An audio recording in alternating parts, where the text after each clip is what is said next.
안녕하십니까. 자, 이번 시간에는요, 우리 파생상품 투자권유 자문인력 문제풀이 시간입니다. 저와 함께 이제 1과목과 2과목을 같이 공부를 할 텐데요. 일단은 우리 교재가 어떻게 되어 있는지 여러분들 한번 검토를 해보셨는지 모르겠네요. 우리 교재는 크게 두 파트로 되어 있습니다. 뒤에 있는 모의고사를 제외하고는 두 개의 영역으로 되어 있는데요. 첫 번째가 이제 기본 문제가 있습니다. 이 기본 문제가 어떻게 되어 있느냐면요.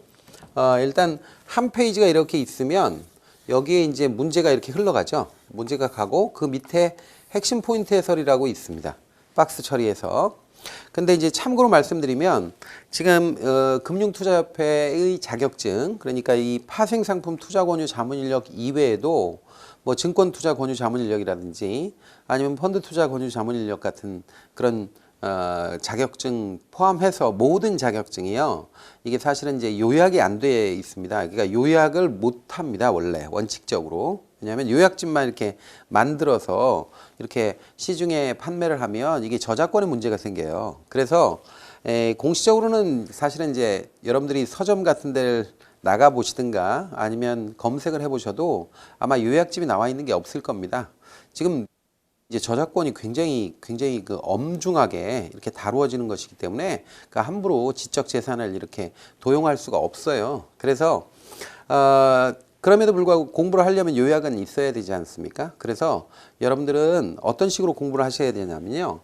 일단 기본 문제가 있으면 기본 문제에 관련돼서 이렇게 좀 압축해 콤팩트하게 그 내용을 이렇게 정리를 해 놓은 부분이 이제 핵심 포인트 해설입니다. 그래서 여러분들은 먼저 사실 공부하시기 전에 핵심 포인트 해설을 먼저 보시는 게 좋아요. 핵심 포인트 해설은 꼭 알아야 되는 컨텐츠를 이렇게 담아 놓은 거고 전 범위에 걸쳐서 우리 시험 범위 전 범위에 걸쳐서 꼭 필요한 내용들을 담아 놓은 겁니다. 그렇기 때문에 여러분들이 공부하실 때 학습 효과를 좀 높이시려면 먼저 하단에 있는 핵심 포인트 해설을 먼저 보시고요. 그리고 나서 기본 문제를 푸시는 게 학습 효과가 좋습니다. 그래서 기본 문제는 이거는 이제 어떤 식으로 이제 기준을 해서 담았냐면 출제 개연성이 매우 높은 문제 있죠. 그리고 과거에 출제가 많이 되었다고 수험생들이 얘기했던 나중에 수료한 그런 내용들을 전부 다 취합해서 그래서 꼭 필요한 거, 꼭 알아야 되는 내용을 기본 문제로 구성을 했습니다. 그래서 기본 문제가 쉽든 어렵든 간에 그 유형에 대해서는 꼼꼼하게 반드시 보셔야 되고요. 그 다음에 그 기본 문제와 관련되는 컨텐츠를 밑에 핵심 포인트 해설에 뭐 이 기본 문제를 포함해서 꼭 알아야 되는 내용들을 여기다 담았습니다. 그래서 핵심 포인트 해설만 쫙 하고 봐도 요약이 될 수 있도록 정리를 했거든요. 그래서 여러분들이 핵심 포인트 해설을 꼭 먼저 보셔야 되는 것이 제가 꼭 권장하는 겁니다. 그리고 그 기본 문제는 그렇기 때문에 반드시 풀어야 됩니다. 그러니까 대표성 있는 문제 같은 것들을 거의 어김없이 기본 문제에다가 담아놨으니까 이건 꼭 푸시고요. 그 다음에 이제 이게 기본 문제예요. 기본 문제라는 거 이제 안 적혀 있더라도 이게 이제 기본적인 문제입니다. 그리고 기본 문제가 끝나고 나면 각 장별로 출제 예상 문제가 있습니다. 근데 이 출제 예상 문제라고 하는 게 기본 문제에서 다루지 않거나 아니면 좀 외진돼 있거나 좀 출제 빈도가 떨어지는 것까지 다 포함해서 넣어놨거든요. 물론 중요한 문제도 다 넣어놨고요. 그래서 출제 예상 문제도 여러분들이 푸셔야 되는데 대개 보면 이 자문인력 시험이요. 현업에 종사하시는 분들이 시험을 보시기 때문에 시간이 항상 쫓겨요. 그래서 이 출제 예상 문제를 다 못 푸시는 분들도 있습니다. 그래서 저는 이렇게 해요. 출제 예상 문제인데 꼭 별 3개, 이게 중요도를 이렇게 기록을 해놨어요. 근데 이 중요도에 이제 별 3개까지를 맥시멈으로 하고 뭐 하나짜리도 있고 2개짜리도 있고 3개짜리도 있는데 여러분들이 기본적으로 먼저 푸셔야 될 건 중요도 3개짜리를 먼저 푸시고 그 다음에 2개, 하나 이런 식으로 내려가시는 게 올바른 학습법입니다. 아무래도 좀 외진돼 있는 것들은 중요도에 따라서 이렇게 별로 표시했으니까요. 그래서 여러분들 이렇게 이제 교재가 구성돼 있는데 저는 개인적인 생각도 그렇고 그리고 개인적인 생각뿐 아니라 이건 뭐 당연히 학습 측면에서 뭐 이미 정평이 나 있는 것이고 검증이 된 거지만 문제라고 하는 거는요. 사실 스스로 혼자 풀어야 되는 겁니다. 제가 항상 문제풀이 시간 첫 시간에 이거 강조하는데 스스로 고민해 가면서 푸는 것이 학습 효과는 제일 좋아요. 제일 좋은데 문제는 뭐냐면 이게 시간이 많이 걸려요. 시간이 엄청 많이 걸려서 빨리빨리 문제 형태를 파악하고 그거 답을 솎아내는 것도 요령이거든요. 근데 그런 거에 익숙하지 않은 분들은 이게 너무 오래 걸린단 말이죠. 그래서 고시 공부하듯이 끙끙대면서 공부하는 것이 사실은 처음에는 어렵더라도 좋긴 하지만 시간에 구애를 받는, 대개 이 시험을 보시는 분들이 직장인이시기 때문에 이 시간이 넉넉하지 않습니다. 넉넉하지 않은 정도가 아니라 쫓기죠. 그래서 저의 경우에 이제 이걸 어떻게 해야 되느냐 고민을 하다가 그 뭐 다른 곳도 다 마찬가지지만 문제를 다 풀 수는 없습니다. 문제를 다 풀면 이게 좋은 게 아니에요. 이게 수험생 입장에서도 좋은 게 아닙니다. 문제를 다 풀어드리는 게. 사실은 문제라고 하는 게 자기가 고민하는 과정이 없으면 그게 자기 게 안 돼요. 그래서 시험장에 들어가면 문제가 똑같이 나오지 않는 이상은 굉장히 헤맵니다. 그래서 저는 문제를 풀 때요. 별 3개를 기준으로 풀겠습니다. 별 3개를 기준으로 풀되 지나가다가 별이 하나나 2개짜리라도 이거는 좀 이걸 풀어봐야겠다. 이건 풀지 않으면 수험생들이 고생할 것 같다. 라고 생각하는 걸 뽑아서 풀도록 하겠습니다. 기본적으로는 별 3개짜리를 풀고요.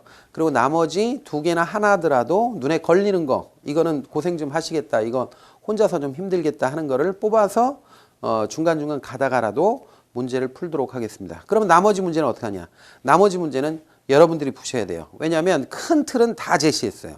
큰 틀은 다 제시하고 큰 얼개나 그다음에 문제를 푸는 요령이나 아니면 그 컨텐츠 뭘 공부해야 될지를 다 제시했단 말이죠. 그 이후에는 사실 스스로 해야 되는 겁니다. 이건 뭐 철칙입니다.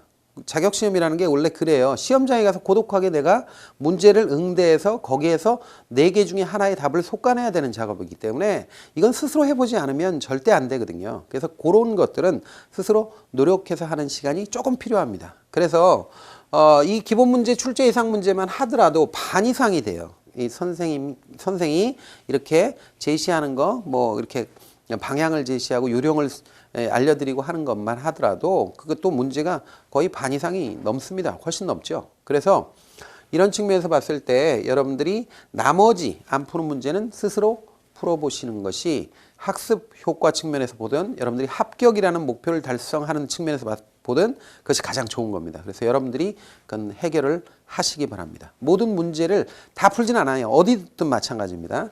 그래서 저는 이 중요도를 기준으로 해서 꼭 필요하다. 그리고 수험자들이 이거 되게 답답하게 하겠다 이렇게 생각하는 것을 위주로 풀도록 하겠습니다. 그 정도만 해도 여러분들 충분하다 이렇게 생각합니다. 나머지는 여러분들이 푸시기 바랍니다. 그런 식으로 해야 여러분들이 합격을 하실 수 있어요. 이 시험이 보통 우리가 5종 자격시험이다. 그래서 대행인까지 포함해서 이렇게 5종 해서 펀드, 증권, 그 다음에 파생상품 이렇게 해서 5개의 시험이 있거든요. 대행인까지 포함해서. 근데 그 5개의 시험 종목 중에서는 가장 어려운 시험입니다. 과거에는 굉장히 어려웠습니다. 이게. 그런데 지금은 좀 난이도가 낮아졌다고 그래요. 그래서 계산 문제도 별로 많이 안 나오고 그렇다고 그래요. 그렇다 하더라도 대비는 하셔야 됩니다. 그런 측면에서 저는 오랫동안 다년간 이 과정을 거쳐왔기 때문에 제가 여러분들 자신 있게 말씀드리는데 제가 제시하는 것이 가장 빠른 길이라고 생각합니다. 그래서 여러분들이 그거에 맞춰서 그런 학습 또는 강의 취지에 맞춰서 공부를 하시면 다 합격하실 거라고 생각을 합니다. 그러면 저 이렇게 하겠습니다. 다시 기본 문제를 다 풀고 그다음에 핵심 포인트에 요약해서 반드시 여러분들이 숙지해야 될 것들을 언급을 해가면서 문제를 풀고요. 출제 예상 문제는 중요도 3개 기본적으로 풀고 그다음에 눈에 걸리는 거를 풀도록 하겠습니다. 자, 이렇게 해서 이 학습 방향을 말씀드리고요. 제가 담당하는 것은 1과목과 2과목입니다. 자, 그러면 우리 교재 22페이지부터 시작하도록 하겠습니다. 자, 22페이지는 이제 선물 옵션 개요, 즉 파생상품 개요입니다. 그래서 선물과 옵션의 개요가 어떻게 되는지 이걸 봐야 되는데 1번부터 보시면요. 1번에 보면 일단 파생상품의 유형이 하단에 있습니다. 그래서 파생상품의 유형은 선도형이 있고 옵션형이 있고 합성형이 있다. 그래서 어떤 것이 있는지 확인하셔야 돼요. 선도형의 경우에 선도, 선물, 수합 같은 것이고 옵션형은 당연히 옵션이죠. 근데 이제 옵션에는 표준형이라고 해서 장내 옵션도 있고 장외 옵션으로 뭐 캡이나 플로어나 뭐 칼라나 이런 거 있어요.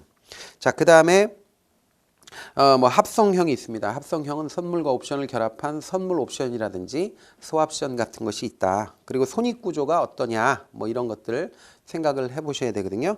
그래서 파생상품 핵심 포인트 해설에서 파생상품 개요에 대해서는 어려운 게 없어요. 그러니까 쭉 한번 읽어보시면 되겠습니다. 자, 1번 바로 문제 보죠. 파생상품 기능에 대한 설명으로 거리가 먼 것은 이렇게 돼 있는데요. 1번에 가격 변동 위험 소멸이 틀린 답이죠. 그러니까 이건 틀린 거 고르는 건데 여러분들 이거는 기본서 공부할 때 제가 강조했던 겁니다. 언급을 한 건데 가격 변동 위험이 소멸되는 건 없어요. 소멸되는 건 없고 전가시키는 거죠. 그러니까 한 경제 주체에서 다른 경제 주체로 떠넘기는 것이지 소멸되는 건 아닙니다. 그래서 가격 변동 위험의 전가라고 해야 됩니다. 소멸이 아니라. 두 번째는 미래 가격 발견 기능이 있고, 세 번째 거래 비용이 절감되는 기능, 그다음에 시장 효율성이 증대되는 기능, 이런 것들이 파생 상품의 기능입니다. 이런 것들은 주제별로 그냥 제목 위주로만 알아놓으셔도 돼요. 자, 넘어가시면 2번 보겠습니다. 자, 2번은 이제 파생 상품과 관련되는 용어를 물어보는 거예요. 그러니까 여러분들이 그 제도라든지 용어에 관련된 내용을 쭉 한번 읽어보시면 되는 겁니다. 앞부분은 난이도가 높은 게 별로 없어요. 그래서 2번 보시면 바로 파생 상품 거래의 구성 요소에 대한 설명으로 잘못된 것을 고릅니다. 1번 계약 단위란 거래되는 파생 상품의 기본 거래 단위로서 한 계약의 크기죠. 그래서 예를 들어서 뭐 한 계약의 크기다 그러면 코스피 200 선물이다 그러면 코스피 100 지수 가격에 승소인 25만 원을 곱해서 한 계약이 된다든가, 아니면 뭐 국채 선물의 경우에 1억 원이 한 계약이 된다든가, 뭐 이런 식으로 한 계약의 크기 단위를 얘기하는 겁니다. 그게 계약 단위죠. 두 번째, 최소 호가 단위 틱이라고 그러죠. 여기다가 계약 단위를 곱하면 최소 호가 단위가 1단위 변동할 때 계약당 손익금액 틱밸류라고 합니다. 한 틱이 얼마씩 가격이 움직이는가, 가격 변동폭이라고 그러죠. 최소 가격 변동폭이 나옵니다. 그게 산출된다는 거예요. 맞죠? 3번 거래량은 파생 상품 계약을 매도한 수량과 매수한 수량의 총 합계로 표시하며 양쪽의 수량으로 표시한다 그러는데 양쪽의 수량이 아니에요. 한쪽의 수량입니다. 여러분들 있잖아요. 계약 사이즈를 측정할 때 계약이 몇 계약이냐, 몇 계약, 몇 개 이렇게 카운트를 할 때요. 카운트를 할 때 여기 A라는 사람이 있고 B라는 사람의 의사가 합치돼서 하나의 계약이 되잖아요. 그러면 얘가 매수를 했고 얘가 매도를 했단 말이에요. 매도를 했으면 얘가 5계약을 매수했고 얘가 5계약을 매도했다. 그러니까 매수한 사람, 매도한 사람의 계약 수가 합쳐져야 계약이 되는 거 아닙니까? 그러면 이게 더해지면 몇 계약이 됩니까? 자, 매수 5계약, 매도 5계약. 자, 몇 계약입니까? 5계약입니다. 이거 10계약이라고 하면 안 돼요. 양쪽의 거를 다 더하면 안 돼요. 여러분들, 계약이라고 하는 건 사고자 하는 사람과 팔고자 하는 사람의 의사가 합치된 게 하나의 계약입니다. 그렇기 때문에 이거 한쪽의 카운트만 해야 돼요. 양쪽 다 카운트해서 10계약 그러면 안 돼요. 매도자, 매수자 5계약씩이다 그러면 5계약이 되는 거지. 매도자 5계약, 매수자 5계약 합쳐서 10계약 이러면 안 돼요. 계약은 매도, 매수가 합쳐져서 하나가 되는 거예요. 그래서 한쪽만 카운트한다라는 거 알아놓으시고요. 4번 미결제 계약수의 크기가 증가하면 현재의 추세를 지속시킬 자금이 계속 유입되고 있다고 보는 겁니다. 그렇죠. 미결제 계약수가 늘어난다는 건 그만큼 돈이 들어온다는 얘기입니다. 왜냐하면 미결제 계약이라고 하는 건 아직 시장에 남아있는 계약이에요. 청산되지 않고 남아있는 계약. 다시 말해서 시장에서 빠져나가지 않고 지금 시장에서 지금 재미를 보려고 지금 대기하고 있는 계약이 미결제 계약입니다. 그래서 미결제 계약이 늘어난다고 그러는 거는 계속해서 돈이 들어오고 있다라는 걸 얘기하는 거죠. 자, 아래쪽에 장내 파생 상품 거래 메커니즘이 있으니까 이거 쭉 읽어보시기 바랍니다. 3번 보겠습니다. 자, 3번은 장내 파생 상품 거래 유형이 있죠. 거래 유형 여러분들 4가지를 이야기합니다.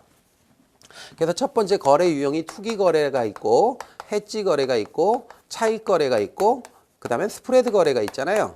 그러면 이거 어떤 거래를 어떻게 정의하느냐 하는 거는 여러분들이 읽어보세요.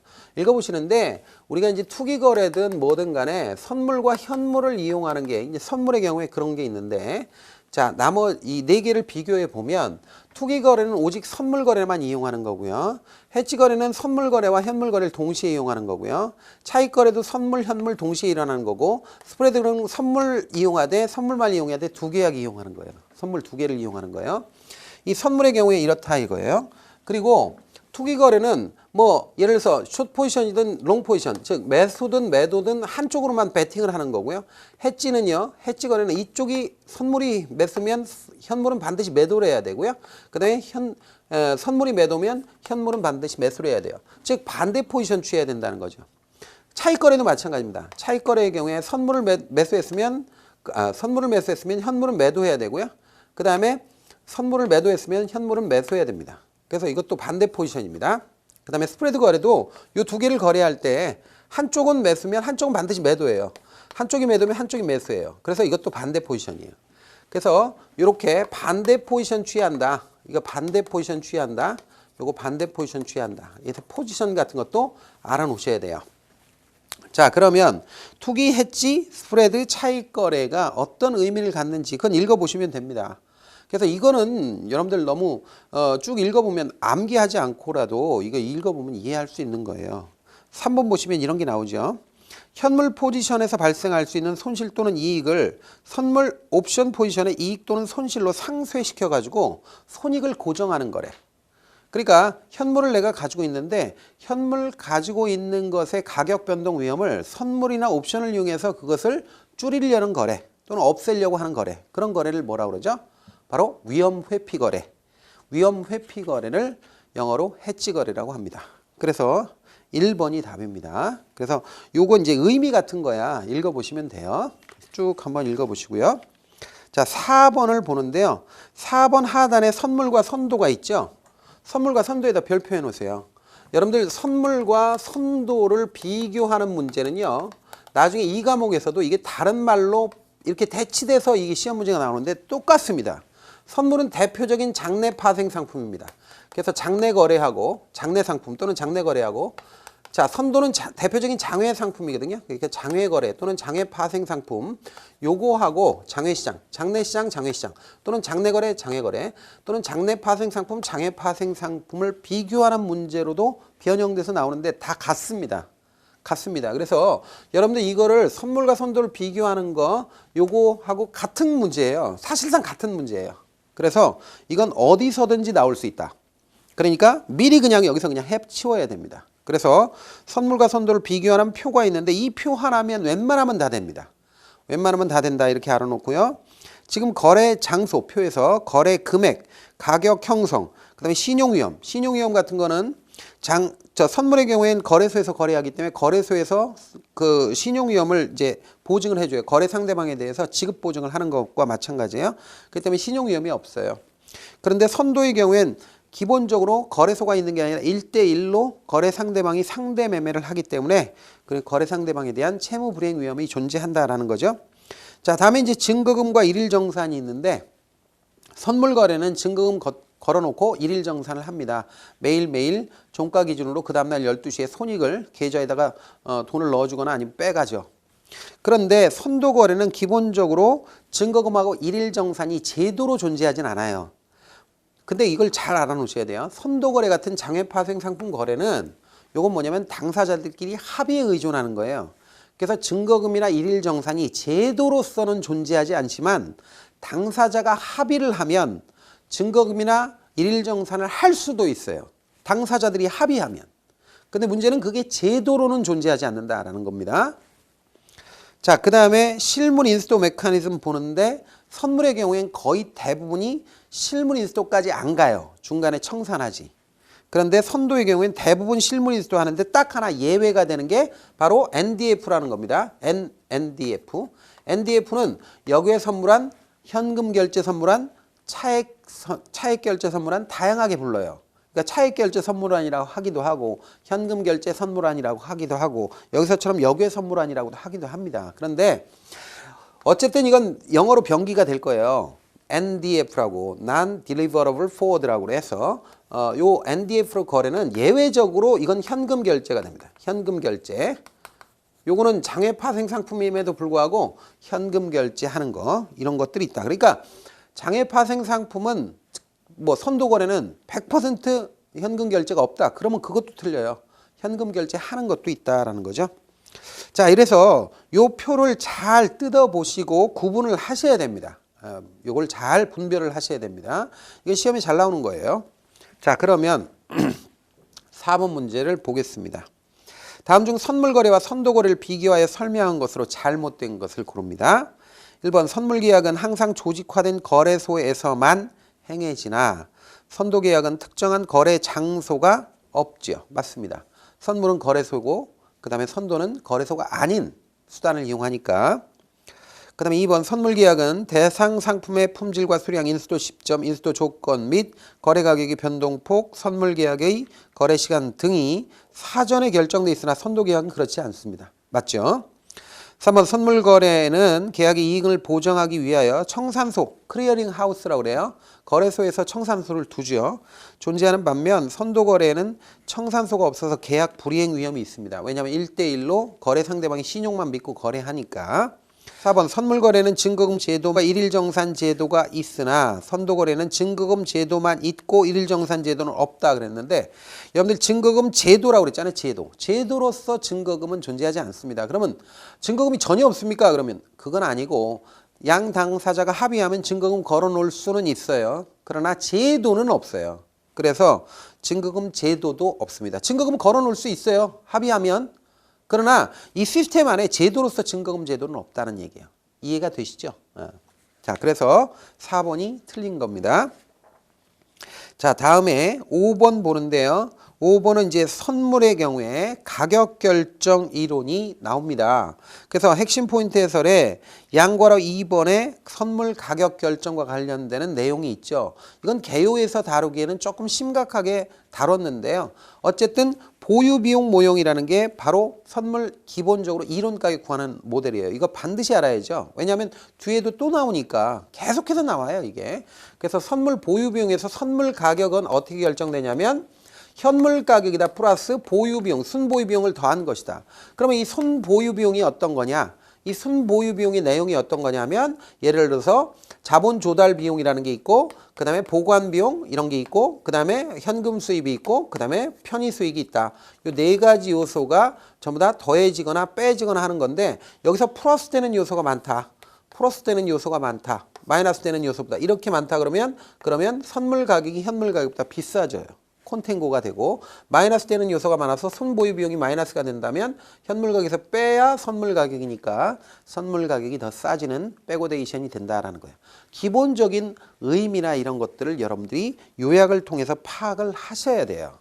그래서 요걸 꼭 알아놓으셔야 되고 이때 R 플러스 U 마이너스 D 마이너스 Y가 있는데 여기서 금융선물은 U와 Y가 없죠. 그러니까 보관 비용과 편의 수익이 없는 게 요게 없는 게 금융 선물이고 금융선물. 자, 그다음에 상품 선물의 경우에는 상품 선물은 요게 없죠. 요게 없어. 상품 선물은 요게 없어요. 상품 선물의 경우에는 현금 수입이 없죠. 그래서 요런 것들을 다루고 있는 거니까 알아놓으셔야 돼요. 자, 5번 문제 봅니다. 다음 중 선물 거래의 특징에 대한 설명으로 올바른 것입니다. 1번 선물 계약의 표준화를 통하여 시장 유동성을 높여 거래 시 거래 상대방을 찾아 계약 조건을 협의할 수 있다라고 되어 있는데 틀렸죠. 왜냐하면 거래 상대방을 찾아가지고 계약 조건을 협의한다라고 하는 거는 이거는 선도 거래입니다. 거래 상대방을 일일이 찾을 필요가 없어. 선물 거래는 거래소가 중간에 있기 때문에 거래소에다 주문 내는 거예요. 거래 상대방을 찾을 필요가 없죠. 거래 상대방을 찾아서 협의를 한다 그러면 이건 선도예요. 그래서 1번 틀렸고요. 2번 청산소 제도를 통해 거래 상대방의 신용 위험을 완전히 제거할 수는 없다. 그런데 자, 청산소 제도가 있잖아요. 그 하루 단위로 일일 정산하잖아요. 내가 돈을 잃었으면 돈이 빠져나가고 돈을 땄으면 돈이 들어오는 건데 그렇게 되면 어떻게 돼요? 거래 상대방에 대한 채무 불이행 위험 또는 신용 위험이 완전히 제거되죠. 그래서 완전히 제거됩니다. 제거할 수가 없다가 아니라 완전히 제거할 수 있습니다. 2번 틀렸고요. 3번. 자, 매일 거래가 끝난 후 포지션을 정리한 매입자와 매도자의 손익으로부터 발생되는 일일 대차만을 0으로 만든다 그랬는데 자, 이것도 틀렸어요. 왜 그러냐면 포지션을 정리한 사람만 포지션을 정리한 매입자, 매도자만 일일 정산을 하는 게 아니에요. 포지션 아직 가지고 있는 미결제 계약을 가지고 있는 사람도 역시 매일매일 일일 정산합니다. 일일 정산은 자, 자기 포지션 처분하고 나간 사람만 일일 정산하는 게 아니라 시장 안에 지금 아직 포지션이 남아있는 사람도 일일 정산을 하는 거예요. 자, 그래서 일일 대차 만을 뭐 만 이런 거 나오면 조심해야 돼요. 만 한다 뭐 이러면 좀 조심해야 돼요. 그래서 3번도 틀렸고요. 4번 현재 시점에서 미리 기초자산을 매수하거나 매도하겠다는 계약을 체결하고 미래의 일정 시점에 기초자산의 인도와 결제가 이루어지는 거래. 이게 바로 선물거래입니다. 그래서 이게 선물거래 맞습니다. 4번이 맞는 거예요. 이걸 정의했으니까. 그래서 5번 문제 봤고요. 자, 다음에 이제 6번 봅니다. 6번 보면 핵심 포인트 해설의 선물 개념과 종류가 있습니다. 이건 쭉 읽어보시고요. 자, 그 다음에 가끔 증거금이 나옵니다. 그래서 증거금의 종류 같은 거 알아놔야 되는데 개시증거금, 유지증거금, 그 다음에 마진콜이라는 게 나오죠. 그러니까 증거금이 유지증거금 이하로 떨어지게 되면 그 아래로 떨어지면 그거 다시 채워넣어야 되는 걸 마진콜이라고 그러고 이때 채워넣는 돈을 추가증거금이라고 합니다. 이때 추가증거금은 개시증거금 수준으로 채워넣어야 돼요. 유지증거금 수준으로 채워넣는다 그러면 안 돼요. 그래서 이런 것들을 알아놓으셔야 되는 거죠. 자, 그러면 문제 보죠. 다음 중 선물거래의 특징에 대한 설명으로 가장 거리가 먼 것. 1번 계약 조건에 대한 명확한 이해를 가능하게 하여 대량의 거래를 할 수 있을 뿐만 아니라 시장 유동성을 높임으로써 만기의 실물인수도 용이하다. 이게 틀렸죠? 실물인수도가 용이하다라고 돼 있는데 지금 대량 거래를 할 수 있고 뭐 그다음에 시장 유동성이 높아지면 만기의 실물인수도가 용이해지는 게 아니라 반대 거래가 용이해집니다. 그러니까 만기까지 기다렸다가 뭐 물건 받고 돈 주고 이런 식으로 해서 거래되는 게 아니라 유동성이 막 그냥 활발하게 거래가 되니까 유동성이 높다는 거는 금방 거래가 된다는 거 아니에요? 거래가 활발하다는 거 아니에요? 그러면 내가 가지고 있는 포지션을 딴 사람한테 이렇게 청산할 수 있는 거죠. 청산해서 쉽게 시장에 들어올 수도 있고 시장을 빠져나갈 수도 있죠. 이때 쉽게 시장에 들어왔다 빠져나갔다가 가능하게 되는 제도가 바로 반대거래 제도입니다. 그래서 반대 매매가 활발해지는 거죠. 실물인수도가 아니라 실물인수도가 용이해진다기보다는 반대거래, 반대 매매가 용이해지는 겁니다. 그러니까 이건 시스템 전체를 이해해야 지문이 틀렸다는 걸 알 수 있는 거죠. 1번 틀린 겁니다. 2번 거래소가 결제 이행 책임을 부담하므로 투자자는 선물 거래 시 상대방의 신용 상태를 파악할 필요가 없죠. 거래소가 중간에 있으니까 나 거래 상대방이 누군지 알 필요 없죠. 3번 일일 정산 결과 계좌 잔액이 유지 증거금 수준 이하로 떨어지면 마진콜 통보되죠. 알람이 이제 통보가 됩니다. 4번 소액의 증거금만 예치하면 현물거래와 동일한 금액의 거래를 할 수 있기 때문에 현물거래에 비하여 투자 금액에 대한 기대 수익률이 매우 높습니다. 이게 작은 증거금만 가지고 큰 수익률을 얻을 수 있다라는 거죠. 맞습니다. 이게 그래서 투기거래 하는 거죠. 자, 7번을 보는데요. 7번은요. 지금 기초자산별 선물 이론 가격 있지 않습니까? 이거 제가 쓸까 말까 고민을 하는데요. 이거는 지금 미리 말이죠. 실제로 우리 기본서에는 이게 다 들어가 있지는 않습니다. 근데 제가 뽑아가지고 요약을 한 거예요. 근데 이거 정말 좋은 겁니다. 이거 머릿속에 담아 놓으셔야 돼요. 웬만하면 담아 놓으셔야 되는데 제가 쓰겠습니다. 여러분들 지금 기본서를 공부를 하셨어야 되고 만약에 안 하셨다 그러면 여기서라도 외우셔야 돼요. 그래서 우리가 선물 이론 가격이다 그러면 이론 가격을 구하는 공식, 산식이 있단 말이죠. 근데 이게 주식 관련 선물이냐, 주식 관련 또는 주가지수 관련 선물이냐, 아니면 금리 관련 선물이냐, 통화 관련 선물이냐, 아니면 마지막에 상품 관련 선물이냐. 이거 전부 다 이론 가격은 다 외워야 되는 거 아닙니까? 그래서 한꺼번에 모아놓고 했으니까 이거 굉장히 좋은 거예요. 자, 그러면 일단 주식 관련 선물의 이론 가격은 선물 가격은 현물 가격 플러스 현물 가격 곱하기 단기 이자율 마이너스 배당 수익률 곱하기 기간이에요. 365분의 T, 뭐 기간으로 하겠습니다. 자, 금리 선물의 경우에 두 가지가 있어요. 단기 금리 선물의 이론 가격은 100 마이너스 선도금리 빼주는 거예요. 뭐 선도금리를 이렇게 표시하든 IFR로 표시하든 R로 표시하든 어쨌든 이게 선도금리입니다. 그 다음에 채권 선물의 경우엔 금리 선물, 장기 금리 선물을 채권 선물이라고 하잖아요. 채권 선물의 경우에는 똑같습니다. 그래서 S 플러스 S에 곱하기 R 마이너스 D인데 문제는 이 D는 주식 관련 선물은 이 D가 배당 수익률인데 채권 선물의 경우에는 표면 이자율이죠. 그 다음에 곱하기 기간 이렇게 해주는 거고요. 통화 관련 선물의 경우에는 조금 더 간단한데요. 자, 선물 환율은 어떻게 결정되냐면 현물 환율 곱하기 1 플러스 외국 이자율 분의 1 플러스 국내 이자율입니다. 죽어도 깨나도 외워야 됩니다. 이런 거. 자, 그 다음에 상품 선물은 직접 선물 이론 가격을 응용하는 문제는 그렇게 많이 안 나오지만 그래도 알아놓으셔야 돼요. 현물 가격 플러스 현물 가격 곱하기 어떻게 하느냐면 R 플러스 U 보관 비용이에요. 마이너스 편의 수익. 그 다음에 곱하기 기간입니다. 자, 그래서 이렇게 정리가 돼 있는 거죠. 기본적으로 여러분들이 선물을 공부하신다 그러면 각각의 기초자산이 다른 선물의 이론 가격을 구하는 공식 정도는 알아놓으셔야 됩니다. 그리고 이거는 직접 응용하는 건 별로 그렇게 많이 나오지 않을 수 있지만 여기 이거는 뭐 엄청 많이 나오는 겁니다. 이거 응용하는 거. 그래서 꼭 알아놓으셔야 돼요. 자, 그러면 7번 봅니다. 보유 비용 모형을 이용하여 상품 선물 이론 가격을 계산할 때 고려해야 할 순 보유 비용으로 가장 거리가 먼 것. 여기서 상품 선물이라고 했죠? 상품 선물이라고 했는데 상품 선물의 경우에는 자 보세요. 자, 이자 비용하고 보관 비용하고 편익 수익 들어가는데 현금 수입은 없죠. 배당 수익률이나 아니면 표면 이자 같은 현금 수입은 존재하지 않습니다. 그래서 제가 썼다가 지웠는데 상품 선물은 뭐예요? 현금 수입이 없어요. 현금 수입이 없어요. 편의 수익은 있는데 그래서 2번이 답입니다. 현금 수입. 그러니까 상품, 돼지고기나 닭고기나 뭐 금 선물 이런 거 가지고 있다고 해서 거기서 배당금이나 이자가 나오는 건 아니거든요. 그래서 현금 수입이 없다는 거 특징이죠. 그래서 1번, 3번, 4번은 다 있고 그 다음에 2번이 답입니다. 자, 8번 봅니다. 이제 옵션에 대한 내용인데요. 자, 핵심 포인트 해설에 보면 옵션의 개념과 권리 의무 그 다음에 손익구조가 아주 잘 정리가 된 겁니다. 이게. 그래서 그 손익구조인 페이오프 그래프까지 여러분들이 한번 머릿속으로 생각하면서 그려보셔야 돼요. 자, 그러면 바로 문제로 들어가겠습니다. 다음 중 옵션에 대한 설명으로 가장 거리가 먼 것입니다. 1번 옵션의 손익구조는 기초자산의 가격 변화에 대하여 비대칭, 밑줄 비대칭이죠. 대칭 구조면 선물입니다. 옵션은 비대칭 구조죠. 손익구조가. 2번 풋옵션이 행사되었을 때 풋옵션 매도자는 기초자산을 행사가격에 매수할 의무가 있다. 맞는 거죠. 그러니까 풋옵션 행사되었다. 풋옵션이라는 게 팔 권리잖아요. 그러면 어떻게 돼? 풋옵션 매수자는 풋옵션 매수자가 팔 권리를 행사하면 무조건 사줘야 돼요. 풋옵션 매도자는 무조건 사야 할 의무가 있는 겁니다. 그래서 2번 맞고요. 3번 선물 풋옵션 매수자가 권리를 행사하잖아요. 그러면 풋옵션이라는 게 팔 권리 아니에요. 그러니까 선물 가격이 행사 가격을 초과하는 만큼의 이익이 발생한다. 이게 틀렸죠. 왜냐하면 선물 풋옵션이라는 건 무조건 팔 권리잖아요.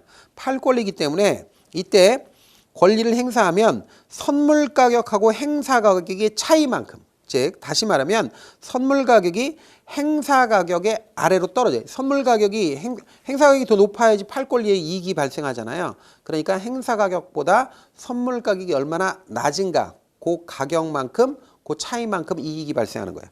그래서 초과하는 만큼이 아니라 아래, 그러니까 하회하는, 여기서 하회한다 그랬죠. 그러니까 행사 가격보다 선물 가격이 얼마나 많이 떨어졌느냐, 하회하는 만큼 이익이 발생하는 겁니다. 왜냐하면 풋옵션은 팔 권리니까.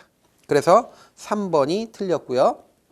4번 일일 정산과 위탁 증거금의 납입 의무는 옵션 매도자만 있습니다. 그러니까 증거금 납입은 옵션 매도자만 해요. 그러니까 옵션은 매수자의 경우엔 프리미엄을 지불했기 때문에 증거금이 필요 없어요. 매도자만 증거금을 납부합니다. 이렇게 알아놓으시면 되고요. 자, 9번 봅니다. 9번 이제 옵션의 종류라든지 유형, 기본 용어라든지 유형 같은 게 있어요. 그래서 옵션의 기본 용어에 기초자산, 행사가격, 프리미엄, 만기일, 매수자, 매도자 이렇게 있고, 그다음 옵션의 유형은 미국식, 유럽식, 거래 대상에 따라 현물 옵션, 선물 옵션 이런 거 있습니다. 이건 또 읽어보면 이해가 되는 거죠. 자, 한번 9번 보겠습니다.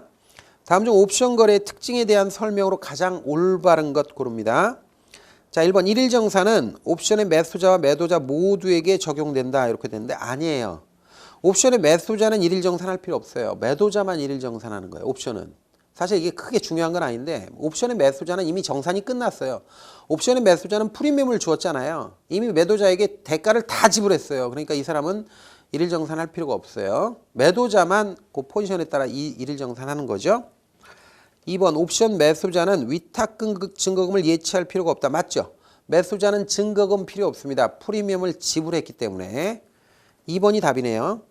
3번 풋옵션의 손익구조는 기초자산의 가격 변화에 대하여 대칭적이다. 이 대칭적이지 않아요. 옵션은 대칭 구조가 아니에요. 손익구조가 좌우 대칭이 아니에요. 비대칭 구조입니다. 그래서 3번 틀렸고요. 4번 버뮤다 옵션은 만기일 이내 언제라도 행사가 가능하다. 이거 아니에요.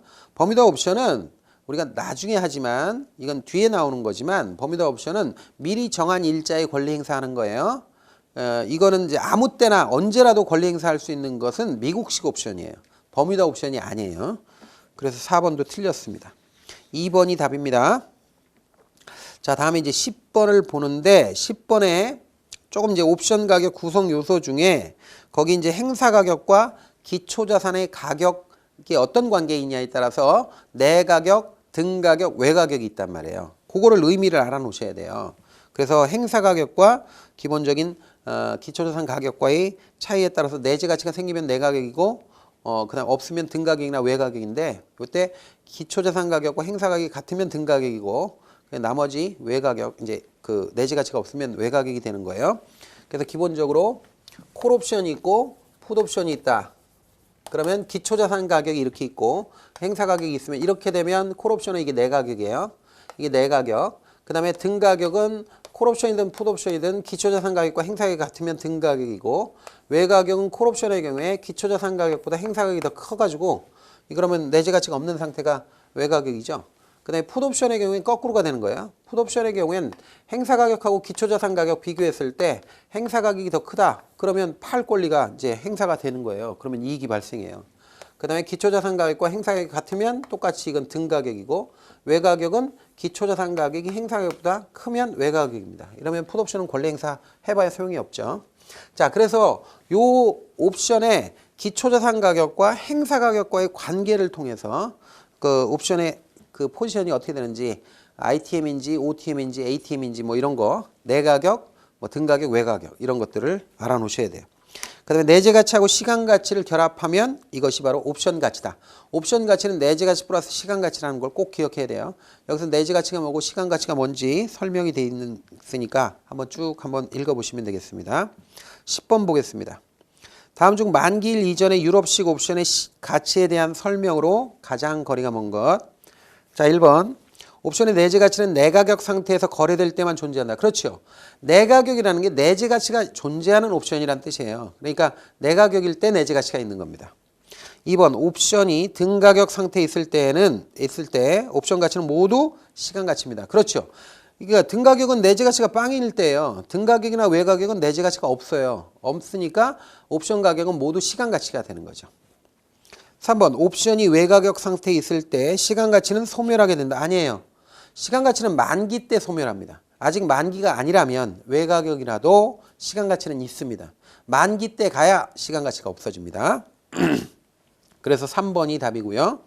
4번. 기초 자산의 가격 변동성이 클수록 옵션의 시간 가치 증가한다. 맞습니다. 가격 변동성이 가격이 많이 움직이잖아요. 그러면 시간 가치도 증가하는 거예요. 자, 그래서 3번이 답입니다. 이게 4번은 조금 어려운 지문이긴 한데 그렇다 하고 넘어가셔도 돼요. 이거는. 자, 11번 봅니다. 자, 11번은 옵션 가격 결정 요인인데 자, 옵션의 개요에서 이걸 다루기는 조금 어렵긴 하지만 그래도 내용이 이렇게 기술이 돼 있어요. 그래서 옵션 가격 결정 요인이 그 우리 이 핵심 포인트 해설의 하단에 있죠. 그래서 옵션 가격 결정 요인은 여러분들이 뭐 옵션을 공부한다 그러면 무조건 외워야 되는 거 아닙니까, 이게? 사실 외우는 게 아니라 여러분들이 사실 몸으로 체득이 돼야 돼요. 사실 이거는. 그러나 우리가 시험을 볼 때는 외울 수밖에 없는 거죠. 그래서 콜 옵션이든 풋 옵션이든 옵션 가치는 기초 자산의 가격과 행사 가격에 의해서 내재 가치가 결정되고 만기일까지 기간 변동성 이자율에 따라서 시간 가치가 결정돼요. 그래서 옵션 가치는 이 내재 가치와 시간 가치인데 내재 가치에 간접적으로 영향을 주는 게 배당이에요. 그래서 6개의 요소다. 이렇게 얘기합니다. 그래서 기본적으로 교재에서는 항상 얘네들이 다 높다고 할 때 이게 증가한다고 할 때 콜옵션 가치와 풋옵션 가치가 어떻게 움직이느냐 하는 것들을 시험에 잘 내는데 이때 콜옵션부터 먼저 보면 콜옵션의 경우에 기초자산 가격이 올라가면 가격이 올라가 플러스가 되고 행사 가치는 마이너스고요. 만기가 길면 플러스고요. 변동성 크면 플러스고요. 이자율 높으면 플러스인데 배당 높으면 마이너스예요. 그래서 이렇게 돼서 뿔마 뿔뿔뿔마 이렇게 돼 있고, 그 다음에 풋옵션의 경우에는 요게 반대죠. 내재 가치는 콜옵션하고 풋옵션은 팔 권리니까 반대죠. 살 권리인 콜옵션하고, 그 다음에 만기일까지 기간과 변동성은 똑같이 움직여요. 그 다음에 이자율과 배당은 반대로 움직여. 그래서 여기 반대, 여기 반대. 요건 같이 움직여요. 이렇게 돼 있는데 마뿔뿔뿔 마뿔 이렇게 돼 있죠. 그래서 플러스 마이너스 이런 걸 생각을 해보셔야 돼요. 자, 그럼 11번 봅니다. 다음 중 옵션 가격이 결정 요인에 대한 설명으로 가장 거리가 먼 것입니다. 1번 풋옵션의 가격은 행사 가격이 기초자산의 현재 가격보다 높을수록 상승한다. 풋옵션 가격이 행사 가격이 높을수록 상승한다. 맞죠? 맞습니다. 그 다음에 2번 만기까지 남은 기간이 줄어들수록 옵션의 값이 감소한다. 만기까지 남은 기간이 감소하면 옵션 가치는 떨어지는 거 맞죠? 얘가 증가하면 여기 오르는 거니까 반대로 생각하면. 그 다음에 3번 이자율이 하락할수록 풋옵션 가격은 하락한다. 이자율이 하락할수록 풋옵션 가격은 어떻게 돼요? 이자율이 상승하면 풋옵션 가격이 떨어지는데 이자율이 하락한다 그랬으니까 얘가 상승하는 거죠. 그래서 3번 틀린 겁니다. 그래서 하락하는 게 아니라 상승한다 이렇게 해야 되고, 4번 기초자산에서 현금 수입이 발생하면, 현금 수입이 이거예요. 배당 같은 거예요. 현금 수입이 발생하면 콜옵션의 가격은 하락한다. 맞죠? 하락한 거. 자, 그래서 답이 3번입니다. 그래서 요거 옵션 가격을 결정하는 요인 같은 거는 여러분들이 꼭 알아놓으셔야 됩니다. 자, 이렇게 해서 기본 문제가 끝냈고, 그 다음에 출제 예상 문제 보겠는데요. 별 3개를 기준으로 보겠습니다. 많지도 않습니다, 문제가. 자, 1번 보는데요. 자, 다음 중 파생상품 유형에 대한 설명으로 거리가 먼 것입니다.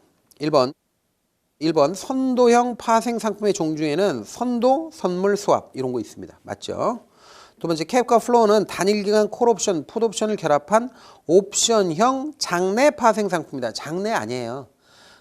캡하고 플로우나 칼라나 이런 거는 장외 파생상품이에요. 장내가 아니에요. 그래서 2번이 틀린 겁니다. 3번 합성형 상품에는 선물과 옵션을 결합한 선물 옵션, 수합과 옵션을 결합한 수합션 이런 것들이 있고요. 4번 주식 워런트 증권 ELW죠. 이것은 상품 구조가 파생 상품인 주식 옵션과 유사하지만 주식 옵션은 파생 상품, 그 다음에 ELW는 증권 이렇게 인식됩니다. 이게 나중에 우리가 ELW를 언급을 하지만 ELW는 증권이에요. 파생 상품이 아니에요. 그래서 맞는 겁니다. 3번 보겠습니다. 다음 중 선물거래와 선도거래에 대한 설명으로 거리가 먼 것인데요. 1번 선도거래는 계약 당사자의 합의하에 계약서를 작성한다. 계약 당사자가 1대1로 협의해서 결정한다는 거예요. 맞는 거죠. 두 번째 선물거래의 안전성을 위해 증거금 위탁 제도가 도입이 됐습니다. 맞습니다. 증거금 걸어놓습니다. 3번 선물거래는 공개 호가 방식 또는 전자결제 거래 시스템으로 운용이 됩니다. 그래서 시스템에 의해서 거래소에다 주문을 내죠. 4번 선물거래는 선도거래와 달리 만기일에 실물이 수도된다. 아니에요. 선물거래는 거의 현금 결제됩니다. 예외적으로 뭐 실물이 수도되는 것도 있긴 있는데 거의 현금 결제입니다. 자, 그래서 4번이 틀렸습니다. 자, 다음에 여러분들 이 별이 2개긴 한데 4번 문제는 풀어보겠습니다. 4번 문제. 자, 4번 다음 중 선물 이론 가격 결정에 대한 설명으로 잘못된 것을 고릅니다. 선물 이론 가격, 선물 가격은 현물 가격에 순보유 비용 더한 것이다. 맞죠? 2번 순보유 비용은 이자 비용, 보관 비용, 현금 수입, 편의 수익인데 이자 비용과 보관 비용은 플러스 되는 요인이고 현금 수익과 편의 수익은 마이너스 되는 요인이에요. 맞죠? 3번 금융 선물 가격은 현물 가격 플러스 이자, 현금 수입, 배당이나 이표. 맞습니다. 그러니까 금융 선물 가격에는 금융 선물은 여기서 보관 비용이나 편의 수익은 없어요. 여러분들 주식 선물에서 보관비나 무슨 편의 수익 같은 거 있습니까? 없죠. 그러니까 그 2개는 빠지는 거예요. 그 다음에 4번 순보유 비용이 의무의 값이면 선물 가격이 현물 가격보다 크다. 틀렸죠.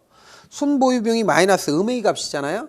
순보유 비용이 의무의 값이다. 이렇게 의무의 값이다. 그럼 어떻게 돼요? 여기가 의미잖아요. 여기가 의미면 현물 가격에서 마이너스가 되니까 선물 가격이 현물 가격보다 싸지죠. 그러니까 거꾸로 설명된 거잖아요. 그래서 4번이 틀렸습니다. 자, 5번 보겠습니다. 다음 중 선물 이론 가격에 대한 설명으로 올바른 것입니다. 1번 배당 수익률이 상승하면 선물 이론 가격도 상승한다. 자, 이거 한번 적어놓고 한번 보죠. 여기 적혀 있으니까 보겠습니다. 자, 요거 한번 보겠습니다. 선물 이론 가격에 대한 내용인데 여기 배당이라고 그러니까 주식 관련 선물이겠죠. 배당금 나오는 건 주식이니까. 자, 그럼 보세요. 배당 수익률이 상승하면 선물 이론 가격 상승한다. 여기 배당 수익률 상승하면 마이너스 붙었잖아요. 그러니까 선물 가격은 떨어지죠. 그죠? 상승이 아니라 하락한다 이렇게 해야 되죠. 그 다음에 2번 이자율이 배당 수익률보다 클 때 만기가 가까울수록 선물 이론 가격은 커진다. 아니에요. 작아지죠. 그러니까 이자율이 배당 수익률보다 더 크면 이 괄호 안이 플러스가 되는데 플러스가 되면 기간이 짧아질수록 선물 가격 떨어집니다. 그래서 2번도 틀렸고요. 3번 이자율이 배당 수익률보다 클 때 이게 이제 콘텐고라는 뜻인데 어쨌든 이럴 때 선물 이론 가격은 현물 가격보다 크다라고 돼 있는데 자 보세요. 지금 이게 맞는 거죠. 3번이 맞는 거죠. 그러니까 여기가 플러스가 된다는 거예요. 플러스가 될 때 선물 이론 가격이 현물 가격보다 높아져서 콘텐고 시장이 된다는 거죠. 이렇게 된다는 거죠. 여기가 플러스가 되니까. 그죠? 맞는 겁니다. 4번 선물 이론 가격이 선물 시장 가격보다 높을 때 이론 가격이 선물 시장 가격보다 높대요. 그러면 선물 가격이 지금 시장 가격이 저평가된 거 아니에요. 그러니까 이럴 때는 선물을 매입하고 현물을 매도해야죠. 근데 지금 거꾸로 설명됐네요. 현물 매입, 선물 매도를 한다. 틀렸죠? 거꾸로 현물을 매도하고 선물을 매입해야 돼요. 왜? 선물이 저평가됐으니까. 자, 그래서 3번이 답이고요. 자, 다음에 이제 6번을 보겠는데요. 6번도 별이 2개입니다. 별이 2개인데 그래도 이거 틀리는 분들이 많아서 제가 풀어보겠습니다. 자, 이건 이제 기본서 같은 데는 사례도 돼 있고 그런데 여러분들 이거 굉장히 힘들어하는 것 같아요. 왜 힘든지 도대체 모르겠어요. 지금 일단은 6번 보면 다음 자료를 보고 누적거래량과 미결제 계약수를 계산한 것을 옳은 것은 이렇게 돼 있어요. 간단하게 써보겠습니다. 일단 거래가 1번, 2번, 3번, 4번, 4번 일어났어요. 자, 일단 거래자 A하고 A가 있고 B가 있고 이렇게 됐어요. 그 다음에 C하고 D가 나왔어요. C, D. 그 다음에 다시 A가 나오고 D가 나왔어요. A, D. 그 다음에 C하고 E가 나왔어요. C하고 E가 나왔는데 이때 좀 알아놔야 될 게 자, 이때 A가 매수를 40개 했고 그 다음에 40개 했고 B가 매도를 40개 했어. 자, 그러면 일단 누적된 거래량하고 미결제 계약 그러니까 시장에 남아있는 거 빠져나간 거 말고 남아있는 걸 미결제 계약이라고 그래. 미결제 약정 또는 그러면 일단 계약수는 40개죠. 이거 2개 80개라고 하면 안 돼요. 매수 매도가 합쳐져서 한 계약이니까 40개입니다. 그 다음에 미결제 계약수는 아직 40 살아있으니까 미결제 40이에요. 자, 이 상태에서 자 C가 다시 이게 여기 들어와서 30계약을 매수했어요. 그러니까 또 D가 새로운 사람이 또 30계약을 또 매도했어. 자, 그러면 30개 이렇게 해가지고 계약이 매수 매도 해가지고 30개 계약이 체결된 거잖아요. 그러니까 30개가 늘었으니까 누적 계약수는 몇 개야? 여기다 30개 더하니까 70개가 되는 거죠. 누적 계약수 70이에요. 그냥 30개가 더해지니까. 누적 계약수는 계속 계약이 일어난 걸 더하기만 하면 되는 거예요. 아무것도 아니야. 그냥 계약 다 더하면 되는 거예요. 자, 그런데 미결제 계약수는 요게 뭐냐면 둘 다 여기서 신규라고 그랬어요. 여기도 신규고 신규 거래가 일어났잖아요. 그러면 그만큼 미청산된 거 시장에 남아있는 게 늘어난 거니까 여기다 30개 더 해야죠. 30개 더 해야 되니까 여기 보세요. 잘 들으세요. 이제 잘 들으세요. 계약 카운트할 때 미결제 계약수를 카운트하는 방법은 둘 다 신규 거래잖아요. 매수 매도자가 둘 다 신규면 그 계약수만큼 증가해요. 계약수만큼 증가한다. 이거 절대 잊어버리면 안 돼요.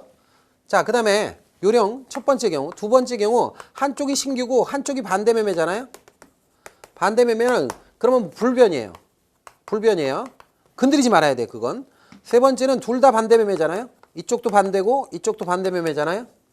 자, 그러면 그만큼 계약수만큼 감소시켜야 돼. 빼야 돼요. 자, 그러면 얘는 둘 다 신규 계약이니까 30계약만큼 늘려야 돼. 70 이렇게 해야 돼요. 자, 다음에 이제 세 번째로 거래자 A가 20계약을 팔았는데 가지고 있는 거 40개 중에 20개를 지가 청산해 버렸다는 거죠. 그러니까 A가 20개를 매도했어.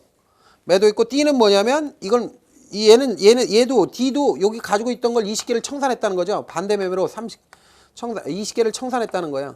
그러니까 얘가 매도로 들어왔으니까 매수를 때려야지 계약이 20개가 없어지죠. 이렇게 됐으면 얘네들 어쨌든 계약이죠. 계약이니까 누적계약서는 일단 계약이 이루어진 건 다 누적시키는 거니까 20개를 더해서 90개가 되는 거야. 누적계약서는 90개야. 그런데 얘는 보세요. 얘도 반대매매라고 그랬죠. 둘 다 반대매매. 얘도 반대고 얘도 반대죠.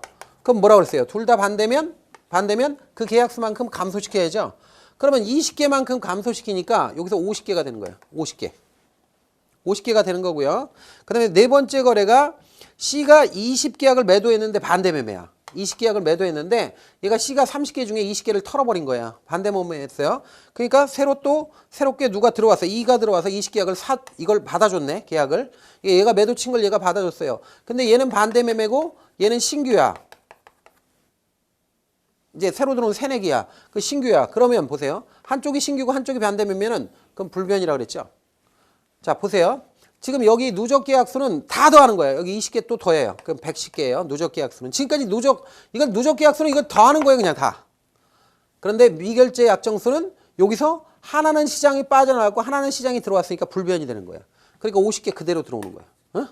여기서 20개를 더하지도 말고 빼지도 말아야 돼요. 그래서 누적 계약수는 110개고 미결제 계약수는 50개가 되는 겁니다. 그래서 2번이 답이 되는 겁니다. 자, 8번 보겠습니다. 8번. 다음 중 옵션에 대한 설명으로 거리가 먼 것입니다. 1번. 매도자는 증거금을 부담하고 매수자는 프리미엄을 지불하되 계약기간 내에만 권리를 행사할 수 있다. 맞는 얘기죠. 두 번째. 옵션의 수익 구조는 기초자산이 상승하거나 하락하는 경우에 한하여 변동된다. 이렇게 되는데 아니에요. 옵션이라는 건 그냥 기초자산이 오르고 내리는 거에만 수익이 발생하는 게 아니에요. 그게 아니라 많이 움직이느냐, 그러니까 기초자산이 많이 급변하느냐 아니면 횡보장이냐, 이 변동성의 투자도 가능해요. 또 시간에 대한 투자도 가능해요. 시간 가치에 대한 투자. 이게 되게 보면 시간 가치에 투자하는 거, 이거는 뭐라 그러냐면 이제 시간 스프레드 같은 거 이용하면 시간 가치에도 투자할 수 있어요. 그래서 변동성이나 시간 가치에도 투자할 수 있어요. 거기에 따라서 손익이 달라져요. 그래서 2번이 틀렸습니다. 3번. 옵션의 가치는 최소 가치가 빵이에요. 마이너스는 될 수 없어요. 옵션은 권리이니까. 그리고 최대치가 무한대인 비대칭 구조를 가지고 있습니다. 손익 구조가 비대칭이에요. 그 다음에 4번. 일종의 계약으로 계약 만료일이 만료일이 가까울수록 옵션의 가치는 떨어집니다. 왜냐하면 계약 만료일이 가까울수록 시간 가치가 줄기 때문에 그래요. 그래서 옵션의 가치가 떨어집니다. 자, 그래서 2번이 답입니다. 자, 이렇게 해서 중요한 문제들 별 3개짜리를 중심으로 풀어봤습니다. 그 중에 2개짜리도 있지만 여러분들 문제가 그렇게 지금 개요에 대해서는 1장은 그렇게 어려운 내용은 아니니까 다시 한번 꼼꼼하게 살펴보시기 바랍니다. 수고하셨습니다.